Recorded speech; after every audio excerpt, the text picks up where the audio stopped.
आज हम बात करेंगे इंसुलेटर के बारे में। इंसुलेटर दो टाइप के होते हैं। एक हमारा होता है जो पोर्सिन का होता है, जो आप देख रहे हैं, और एक जो होता है वो हमारा रबड़ का होता है।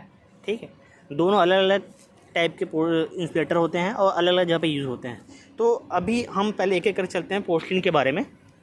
ठीक है, तो ये आप देख सकते हैं, ये हमारा एक इंसुलेटर है जो पोर्सिन का है। अब इसको जो इसकी कंस्ट्रक्शन है वो कैसे होती है देख सकते हैं। आप देखेंगे इसका टॉप में पॉइंट है, ये जो एंकर पॉइंट है, इस एंकर पॉइंट से इसको हम होल्ड करते हैं, दूसरे कनेक्ट करते हैं। जैसे ये बॉटम का इंसुलेटर है और इसके साथ इसको कनेक्ट करना है तो हम एक पिन का यूज़ करते हैं।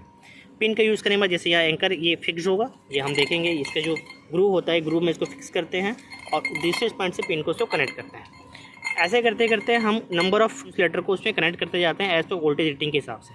अब ये वोल्टेज रेटिंग कैसे काम करता है तो हम देख सकते हैं कि पहले सिर्फ डिजाइनिंग पे चलते हैं।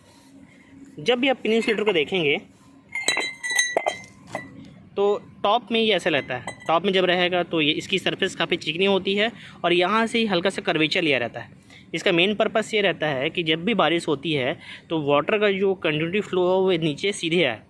सीधे आने से क्या होता है, ये नेक्स्ट वाले पे आता है। इनकी बीच की कंटिन्यूटी अगर हो जाएगी तो यहाँ पर कंडक्टर है, नीचे टावर का सपोर्ट्स है, तो यहाँ पर शॉर्ट सर्किट हो जाएगा। उसको डिनाई करने के लिए, रोकने के लिए क्या करते हैं, इंसुलेटर की जो बैक साइड है, जो बॉटम साइड है, इसमें बहुत से ग्रूव्स रहते हैं। वाटर कभी भी कंटिन्यूटी होती है, वापस बैक जाके फिर से कंटिन्यूटी नहीं क्रिएट करती। कितनी भी हैवी रेन होगी, हैवी रेन आएगी तो इस इंसुलेटर के बीच में कंटिन्यूटी का एक बोलते हैं एक धार नहीं बन पाती, क्योंकि यहाँ पर ये ब्रेक होता है और किसी भी कंडीशन पे टॉप के कंडक्टर से सपोर्ट इंसुलेटर के जो आर्म्स होते हैं वहाँ तक कंटिन्यूटी वाटर का फ्लो नहीं हो पाता। इसलिए क्या होता है, डेड इन शॉर्ट नहीं होती है। पिन इंसुलेटर का बेसिक फंक्शन ये होता है। अगर मान लीजिए कि ये सस्पेंशन में लगा हुआ है तो सस्पेंशन में लगाया तो वो ऐसे वर्क करेगा सेम कंडीशन पे। तो सेम कंडीशन वर्क करेगा तो वाटर यहाँ आएगी, फिर भी इसके और इसके बीच में कंटिन्यूटी फ्लो नहीं होगी। जो वाटर यहाँ आएगा वो डायरेक्ट यहाँ पे आएगा, जो वाटर यहाँ आएगा वो धीरे से अंदर जाते हुए डिसकंटिन्यूटी होती जाएगी। तो सस्पेंशन में भी और पिन में भी जो हम सपोर्ट लगाएंगे उसमें इस तरह से कंडीशंस होती हैं।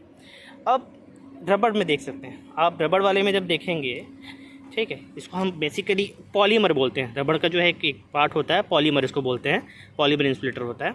तो देखेंगे ये इंसुलेटर की होती है, इसका जो डाया है वो बाकी अंदर के जो टीन जो है उससे ज़्यादा बड़ा होता है। ये देख सकते हैं आप, ठीक है। ये पहले वाले की क्या है, थोड़ा सा बड़ा है, फिर ये उसके बाद वाला छोटा है, फिर बीच वाला थोड़ा सा बड़ा है, फिर बाद वाला थोड़ा सा छोटा है, फिर बड़ा है।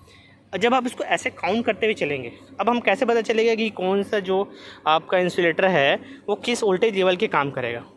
जब इसको काउंट करेंगे तो जो बड़े वाले आपका जो इंसुलेटर है उसको काउंट करेंगे तो यहाँ से काउंट करेंगे 1 2 3 4 5 6 7 8 9 10 11 12 13 14, मतलब ये 14 बड़े डाया के इंसुलेटर है। तो अब इसको कैसे पता चलेगी कौन सा वोल्टेज लेवल का है। नॉर्मली हम जो कंसिडर करते हैं कि जो वोल्टेज लेवल है वो 1 kV का हमारा जो होता है।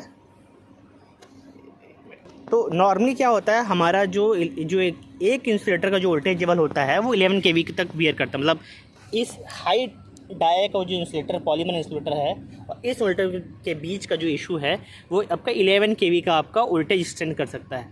मतलब अगर देखेंगे तो यहाँ पर टोटल 14 इंसुलेटर हैं, तो हम ये देखें अगर वो 11 kV कर सकता है तो हम ये कह सकते हैं कि भैया ये तो 140 kV तक हमारा मैक्सिमम बियर करेगा। लेकिन हम अगर इसको ये बोल रहे हैं कि 132 kV का भी वोल्टेज अगर बियर करता है तो नंबर ऑफ इंसुलेटर ज़्यादा है। वो कैसे, वो इसलिए ज़्यादा है क्योंकि आपका ये पॉलीमर है।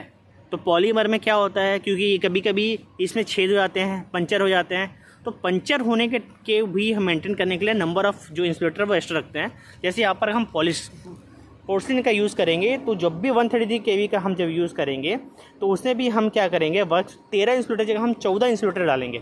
क्यों, क्योंकि हमें क्या, अगर मान लो कोई इंसुलेटर किसी पंचर हो जाएगा तो हमारा वोल्टेज स्ट्रेंथ की जो कैपेसिटी है वो मेंटेन हो सके टावर के लाइन में। क्योंकि कभी कभी ऐसा होता है कि वो कोई इंसुलेटर पंचर हो जाते हैं तो भी हमारा लाइन चलती रहेगा, अदरवाइज हर एक सर्ज में वो हमारा निकल जाएगा। सेम कंडीशन इसमें भी होती है। 2 के बीच में 11 kV होता है, 22 kV होता है, 33 kV होता है। जो 3 इंसुलेटर है, अगर हमें 33 kV लगाना रहेगा तो हमें 4 इंसुलेटर लगाएंगे। अगर 130 kV स्विच है तो हम क्या 14 इंसुलेटर लगाएंगे। 220 में 23 लगाएंगे, 400 kV 23 लगाएंगे। इस तरह से हम इसको इंसुलेटर की कैटेगरी में अलग अलग बांटते हैं और करते हैं। आई होप कि मैंने जो बताया वो लोगों को क्लियर हो गया होगा। Thank you.